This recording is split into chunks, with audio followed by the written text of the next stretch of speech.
ഈ കഴിഞ്ഞ സെപ്റ്റംബർ 19 2023 ഏതാണ്ട് 1,00,000-ഓളം വരുന്ന 1,11,000 വരുന്ന അർമേനിയൻ ക്രിസ്ത്യൻസിന് അവരെ മൊത്തം സ്ഥാവര ജംഗമ വസ്തുക്കളുമായിട്ട് ഈ പറയുന്ന 100 കിലോമീറ്റർ നീളത്തിലുള്ള വണ്ടി കാർ ഡിസ്പ്ലേസ്മെന്റ് മാത്രമല്ല അത് മഹാദുരന്തമായി ഒരു ജനത അവരുടെ മുഴുവൻ ബിലോങ്ങിങ്സ് അവർ എത്ര നൂറ്റാണ്ടുകളായിട്ട് ജീവിക്കുന്ന ഒരു സ്ഥലത്ത് നിന്ന് അവരെ പറിച്ചെടുറിയ തുർക്കിയുടെ സഹായത്തോടു റഷ്യ ആയിരുന്നു അവിടെ പീസ് കീപ്പ് ചെയ്യുന്നത്. റഷ്യ യുക്രൈൻ യുദ്ധത്തിൽ കിടന്ന് ആകെ കുമ്പി കിടക്കുന്നുണ്ട് മിണ്ടിയിൽ. അവസാനം ഇവര് ആരും സഹായിക്കാനില്ലാതെ ഇവർ പോവുക. ഇതിനേക്കാൾ വലിയൊരു എക്സഡസ് ആയിരുന്നില്ല യഥാർത്ഥത്തിൽ ഗാസയിൽ. സ്വന്തം രാജ്യത്ത് അങ്ങോട്ടും ഇങ്ങോട്ടും പോവുകയാണ്.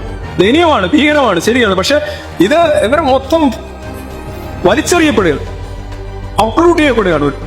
ഈ 1,00,000 പേരെ കുറിച്ച് നിങ്ങൾ എത്ര പേരെ കുറിച്ച് ഒരു വാർത്ത കേട്ടിട്ടുണ്ട്? It just happened in September 2023. Just happened.